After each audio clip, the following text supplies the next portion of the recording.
Welcome to the Global Medical Device Podcast, where today's brightest minds in the medical device industry go to get their most useful and actionable insider knowledge direct from some of the world's leading medical device experts and companies.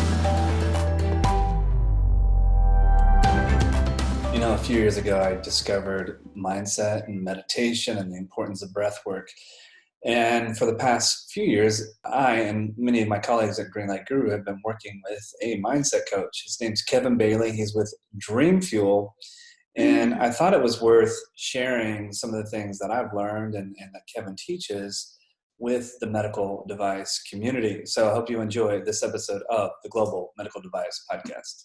Hello and welcome to the Global Medical Device Podcast, now with video. This is your host and founder, Greenlight Guru, Jon Speer. Joining me today is a gentleman that I think you'll figure out my fondness for him as we talk today, and there's a lot of reasons for that. But joining me is Kevin Bailey. Kevin is the founder and, well, we'll just stick with founder of Dreamfuel. So Kevin, welcome. Thanks, John. Good to be here, man. All right. So the reason that Kevin and I talk every couple of weeks or so, and Kevin has been working with the Greenlight team now for a while. How long have you been working with us? Since 2016. So since you guys were it was early days. Thousands of % growth before. So Kevin's specialty, if you will, is he works with many people on our team on mindset, meditation, and breathing, and all these things that, well, I'll confess, when Kevin first came in and we started doing some of these things, I'm like, that's a little woo-woo, isn't it? And then you do it and you're like, oh my goodness, it makes a difference. So Kevin, how did you get into like mindset work, and why in the world would you get into mindset work and try to work with tech teams on meditation, breathing, things of that nature? What's the big deal?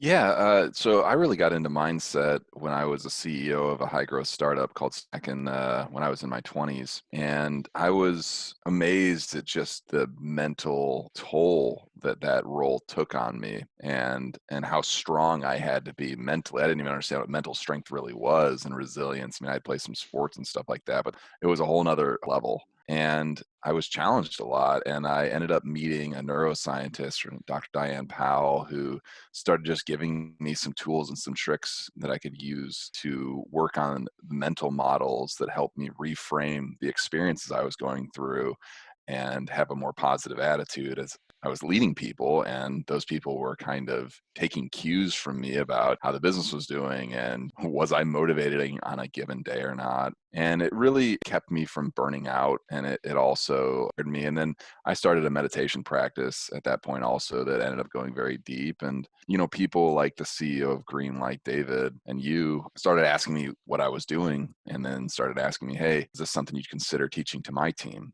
Specifically with you guys, it was your sales team. You guys were wanting to kind of boost camaraderie, boost the numbers on your sales team. And that was when the whole experiment started. And that was back in 2016. Yeah. And, from then until now, I mean, you've been working with a lot of our teams, some of our dev teams, some of our marketing teams, some of our customer success teams.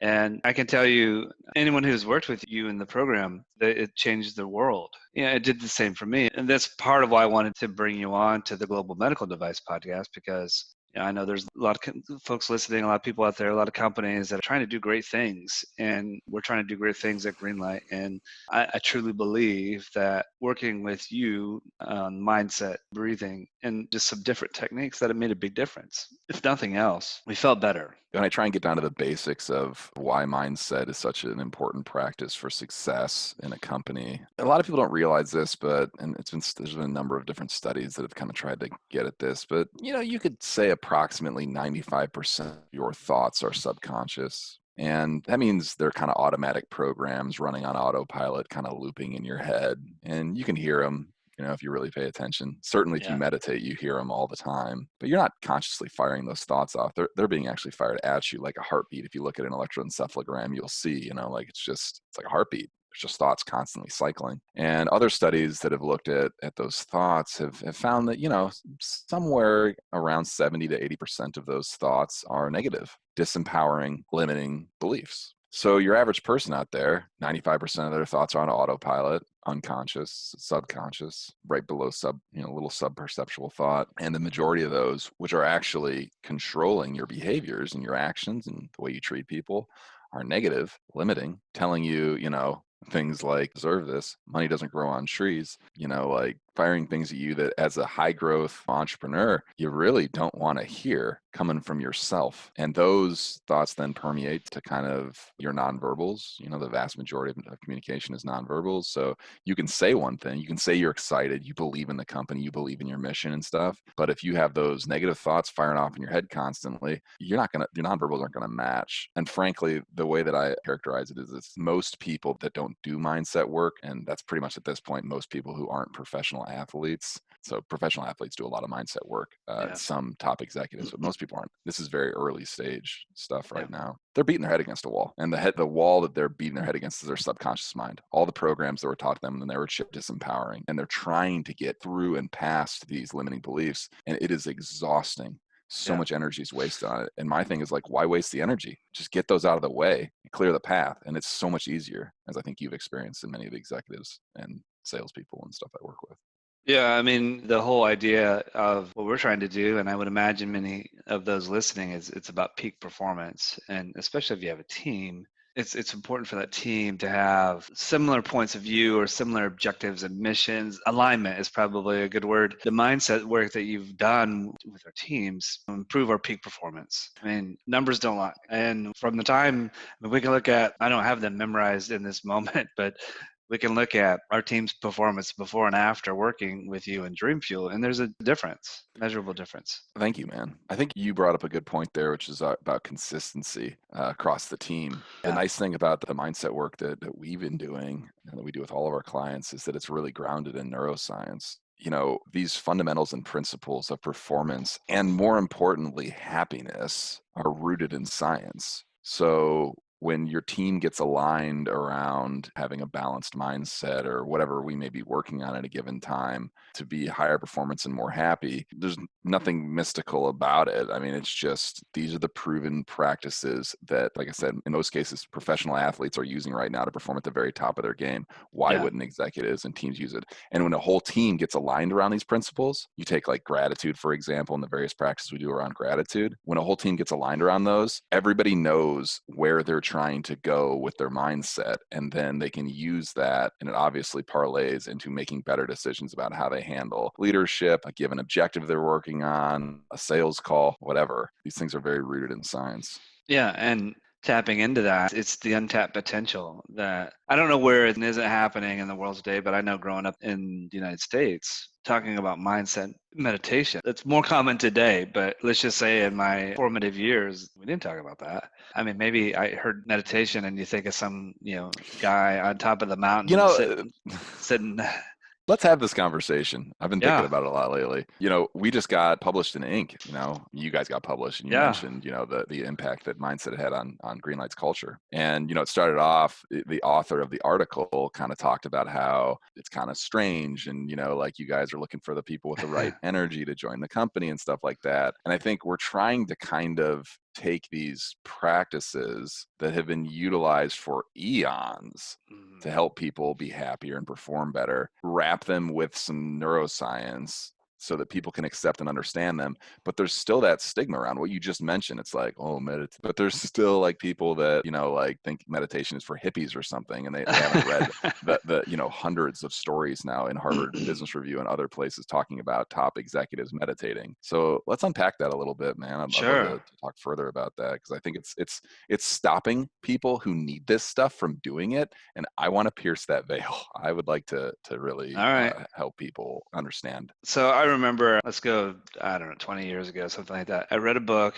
I think the book sometimes chooses me. I don't think I choose the book. But anyway, in this case, I don't remember the title or exactly the author, but it was about meditation and mindset and these sorts of things. And this is way before you and I ever met. I read it. It was kind of cool. And I was like, oh, I want to try to meditate. And so I sat there and my mind never shut off. And I thought that I failed. And I think a lot of other people have that same sort of experience when they go to meditate. So what are your thoughts about reactions to that? It's really funny. That's a really deep topic and a good one. I remember when I first started meditating, this was a while ago, maybe 15, 20 years. And my meditation coach was somebody who trained under Maharishi Mahesh Yogi, who was the same guy who trained the Beatles how to meditate and kind of actually brought the Beatles out of that whole psychedelic phase. They kind of replaced that with meditation, which is interesting in and of itself. But I was a very high stress, very like high energy CEO at that time. And I would meditate and I'd always talk to Rich, like, what am I trying to do here? What's the goal? What am I trying to achieve here? And I want to be calmer. I'm struggling. I need that calm pill or something,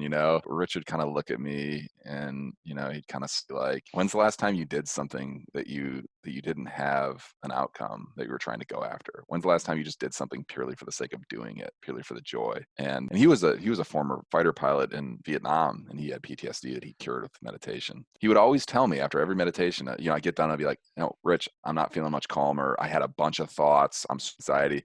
And he just looked at me and be like, good. And then I would get done the meditation and be like, that was nice. I feel calmer. This is great. He'd be like, good. And he'd be like, there's no outcome you're going for in meditation. You purely do meditation to do meditation. And it took me a long time to understand why that was so important. I finally started to kind of follow it. And I was like, cool. I had meditation with a lot of thoughts and I didn't get much calmer, but I started to understand that I was actually cycling through thoughts, and it was kind of like I was closing tabs in a browser. At the end of the meditation, even though I had a lot of thoughts, I felt more free. I felt lighter. And I started to realize, you're basically taking these subconscious thoughts, and as a neuroscientist, I'd say you're depotentiating, these really overly excited neural networks in your brain that have been spinning for eons. Why did Billy steal my toy when I was 5? What a jerk. And it's like, why am I thinking about this? And it's like, because it's been spinning in the back of your mind for 20 years. It's been running the whole time. You just never acknowledged it. And now that you acknowledged it, you can actually let it go. And I realized another thing too, which is there's 2 different primary neurotransmitters that you're working with, that generally create a balanced mind. You have dopamine, the dopamine reward system, which is very future oriented, and it's really never satisfied. It's always goading us to do more, to do more, to do more. And then on the other side, you have serotonin. So dopamine is the neurotransmitter of pleasure, and serotonin, and then what they call the here and now molecules, like serotonin, those are the molecules of joy and happiness and presence. And at that point in my career, I was just running dopamine. Like, I never did anything for the sake of just purely enjoying it. I was always just very future focused. Maybe working out potentially was something I did for the joy of it. But and meditation, one of the big points is helping us produce more serotonin receptors in our brain, so that we actually can naturally feel more present and naturally enjoy our lives more. And in order for that to happen, you can't go into meditation wanting to achieve something, because then you're actually going after a dopamine hit for meditation. And that's not the point. Children produce about 200% or have the capability of producing serotonin than adults. And the reason is because we get addicted to dopamine, and those receptors for serotonin don't have much of a purpose anymore. So meditation is the practice of doing something for the sake of doing it, and then ultimately building a serotonin-oriented body that is more present, that finds more joy in the day-to-day, mundane activities of life, and that ultimately, as an executive, can finish the giant marathon that is our career without, boring out and, flipping your career around and doing, chasing butterflies, shiny objects constantly. So I know that was a little long-winded there, but that's good. That's meditation. Yeah, I dig it. Folks, I want to remind you, I'm talking with Kevin Bailey. Kevin is the founder of Dreamfuel. He's been working with us at Greenlight for a while on mindset, meditation, breathing, things of that nature. Kevin, tell us a little bit more about Dreamfuel and where folks can learn more about your program and some of the things that you do. Yeah, so Dreamfuel, I'm a tech founder. I've founded a few businesses in the past, and Dreamfuel is really my passion project. It's the company that I'm most passionate about, that I'm really I just love it. What we do is we work with teams and individuals to kind of, I think it's funny, it's one of these situations where you can have your cake and eat it too. To increase happiness at the same time. So to increase, whatever department I'm working with, we're either increasing sales numbers, maybe we're increasing, speed at which dev turns around products, or engineering teams, the speed at which they work. And then also at the same time, helping teams enjoy themselves more, have more fun. And that's that serotonin I was just talking about. So it is neuroscience-based and mindfulness techniques to increase performance and increase happiness with teams and individuals. And I've had great success. Obviously, you guys are a good example, but working with many companies right now, primarily tech companies, because that's kind of where my experience is. But yeah, just having an absolute blast. Yeah, absolutely. And folks, you can find out more about Dreamfuel. It's pretty easy. Go to Dreamfuel dreamfuelcoaching.com, all one word, no spaces. Some different videos, articles, and things of that nature. And it's just good stuff. While we're taking a break, I want to remind folks, Greenlight Guru, we're here to help. We have the only medical device success platform on the market today.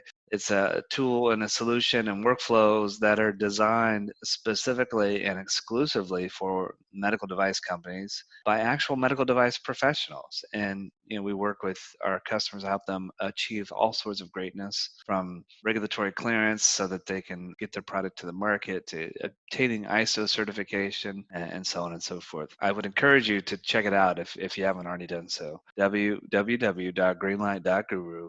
And if you like what you see and you'd like to learn more, we'd love to have a conversation with you and understand your requirements and your needs, and see if we have products and solutions that can help you. So, Kevin, as we get back into the sort of the tail end of our conversation today, I often try to frame some of these conversations, certainly where applicable, where we can give listeners pragmatic tips and pointers. So we haven't really talked about breathing yet. I think there's a book by James Nestor. I think it's called Breathe or Breath or something. Have you read that one yet? I have not, but I've certainly heard about it.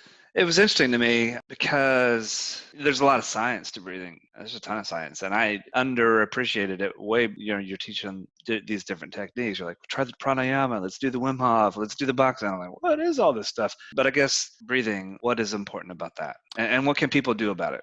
Yeah, I'm glad we're talking about it. It's one of the most simple and fundamental ways to change the way you show up in any given situation. And the reason is that your breath controls your physiology, and your physiology heavily influences how you feel, how you think, what you do. So the physiology is kind of the base root layer of all of it. So it's kind of the alpha dominant thing. If you can control your physiology, it's not very hard to then your thinking control your behaviors. So this is a real simple thing to understand about breathing for your listeners. If you take longer exhales than inhales, it will calm you down. If you take longer inhales than exhales, it will hype you up. It's super simple. So if you just take this, like if you're right now, if you just breathe in and then breathe out a longer breath, take a nice easy breath in. And folks, this is one of those things you got to breathe out a longer breath. This is patience a little bit. It takes a few cycles. You're not going to get instantaneous results after one breath. So take a few cycles. Yeah. Normally takes, I don't know, a couple minutes, but you'll find yourself calming down tremendously if you just take longer exhales than inhales. And again, if you want to hype up, longer inhales than exhales. Yeah. Longer exhales and inhales, hype up, longer inhales than exhales. You can actually calm yourself down. I call it, so that's kind of like letting your foot off the accelerator in a car. It'll just calm you down. You can actually put the brakes on, and all you got to do to put the brakes on in your physiology is they call it a physiological sigh. So you kind of take a deep breath. It's like a double breath. You take a deep breath in, and then at the top, you take another quick breath, and then you just sigh out. And if you just do that once, you can feel the impact. But if you do that 3-4 times in a row, it just gets deeper and deeper. So that's, from a neuroscience standpoint, the most studied, fastest way to calm down is just do some sighs. And it makes sense. You sigh when you have relief. And when you sigh, it tells your body that whatever you were dealing with is over and you can have relief. So that's a quick one to remember. If you want to calm down, if your heart's racing, do a sigh, do 2 sighs. You'll calm down pretty quick. The other one that I like is the box breathing. And I think everyone thinks about, and if you thought about breathing, you think about, inhale, exhale. But there's inhale, hold, exhale, hold as an option as well. And then that's, box breathing is, I'm going to inhale for, let's say, a 4 count. I'm going to hold for a 4 count. I'm going to exhale for a 4 count, and I'm going to hold for a 4 count and then repeat. Those spaces in between the inhalation and exhalation in certain times and circumstances, I found that hold is really important too. So what are your thoughts about box breathing? When is that a good situation to use that? Yeah, so that's actually, box breathing is pretty cool. It's pretty well known at this point that the Navy SEALs use box breathing to stay calm, both when they're going into combat and even during combat. So it's because it's kind of easy and it keeps you focused. And the holds are interesting. I can tell you this, no matter what breathing exercise that you do, if you consistently breathe rhythmically and smoothly, those 2 variables, rhythmically, so you're kind of timing the inhales, holds, and exhales, and smoothly, it creates coherence between the systems in your body, and the organs, biological oscillators. they're all resonating at different frequencies. They all have different beats. So like your heart has a beat, your spleen has a beat, your kidneys have a beat. And when you breathe, that's like the ultimate, that's like the drummer. If you Yeah. breathe at a rhythmic, smooth beat, your heart then will beat rhythmically and smoothly. You know, you won't have those flutters and stuff. And then your heart holds kind of, is the biggest biological oscillator in your body, has the most horsepower, more or less. And every other organ in your body will tune to the heart like a tuning fork. And then your whole body starts to become more kind of like a symphony, Yeah. and everything kind of works together. And it's that feeling of your body feeling in coordination that actually makes you feel calm. So whenever you feel calm, it's because all of your organs are kind of functioning in this nice symphony. Your whole biology is kind of working in coordination. And when you feel disturbed, you feel uncomfortable, you freaked out, that's because all the organs in your body are not synced up. So your heartbeat, your brain waves, your kidney, your spleen, all of it's kind of out of whack. And that makes you feel uncomfortable. So just know your feelings are entirely based on your physiology. And breathing rhythmically and smoothly, like box breathing, makes your whole physiology get coordinated. And when the physiology is coordinated, your body goes, oh, things are okay. He's calm. He's comfortable. Things are good. And then you have positive thoughts. I mean, obviously, breathing is pretty important, but I wanted to talk a little bit about that because some of the first meditations, a lot of times that people will try is a breath meditation, a breath awareness type of thing. But, you know, it's a simple thing. I think even I heard this once. I don't remember what you type in. You might know this, but like if you go to the internet and you go to Google and you type in breath exercise or something, I think there's a little thing that pops up from Google that it's like a minute breathing exercise, and you click on it and it'll take you through kind of a guided little breath exercise. I guess to kind of, as we wrap things up today, I got distracted by the little Google thing that I remembered. But as far as like breath work's important, what is, in your opinion, the one or two single biggest things that a person can do in their everyday life to improve upon mindset and how they feel? Is there one thing? I know everybody's looking for the silver bullet or the magic wand. Maybe it's not that, but what are some tips you can leave the audience with? Yeah, I'm going to leave them with the simple one they probably already heard before, but maybe not executed very well. So you can think of your brain, you have these different neural networks. When I talked about the 70% of your brain that typically is wired with thoughts that are disempowering, you can think of that as a neural network in your brain. It's obviously a lot of different neural networks, but you could kind of classify it as the scarcity mindset, the fixed mindset, and then you have the growth mindset, you know, the 30% that's positive. You know, you think of that as growth mindset, the abundance mindset. And what a lot of people don't understand with the brain is that it's basically like a muscle. You have to work it out. You're not building muscle fibers, obviously, in your brain, but you are building neurons, and it's neuroplasticity and neurogenesis, you know, like you're building new networks in your brain. And in order to build those networks, you have to work them out. And you have to actually get a little bit emotional. Emotion tends to create neuroplasticity. And we're not going to get into potentiation of neurons and how all that works, but know that you got to kind of get emotional with these exercises. You have to practice. You can't say, oh, I'm going to go into a meeting feeling positive and just be positive. Like, you have to build the neural networks of positivity in your brain. And if you do it, you'll build strong networks, and maybe you rebalance that equation. You become more of a positive person than a negative person. But it's just like going to the gym. So I prescribe 15 minutes a day of mental fitness.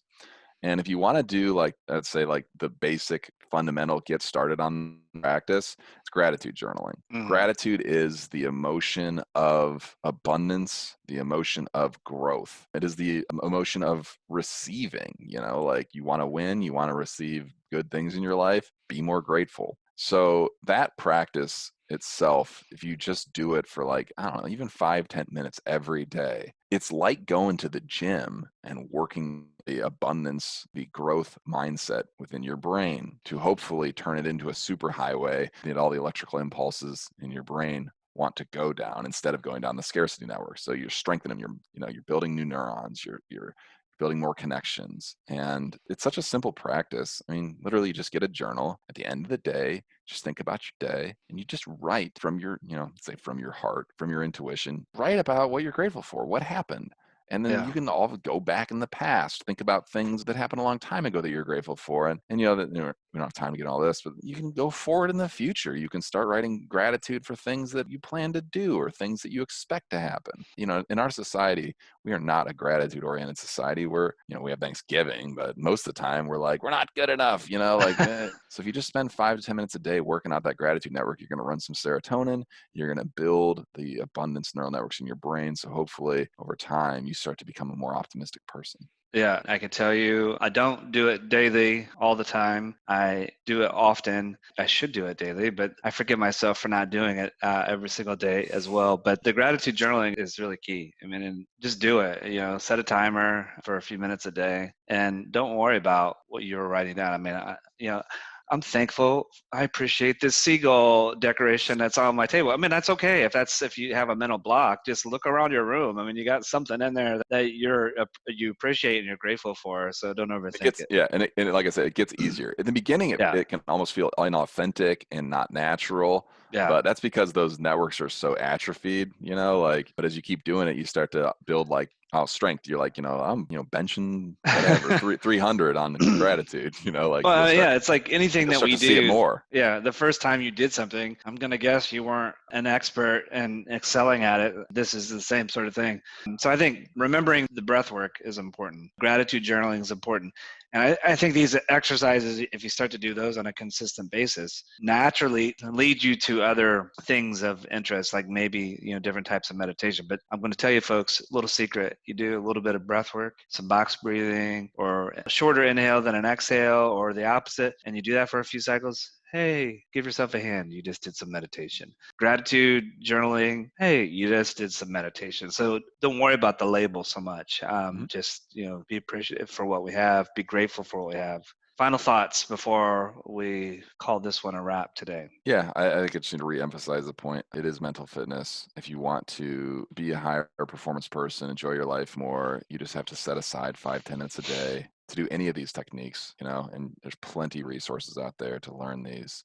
Yeah. I'm happy if you want your team to perform higher and be happier. I'm happy to help guide you guys on that. Just go to dreamfuelcoaching.com. But for you personally, set 5-10 minutes a day, do the workouts, and I think you'll just be absolutely amazed. It fundamentally changes the way you operate. I mean, so much emphasis these days on nutrition. Nutrition's important. A lot of emphasis on exercise, physical exercise, also important. But we forget about the mental exercise. As Kevin said, this also needs to get worked out. It's like, yeah. You get this right, you'll get the fitness right. Yeah. You'll get the eating right. This controls everything. So you got to get that right.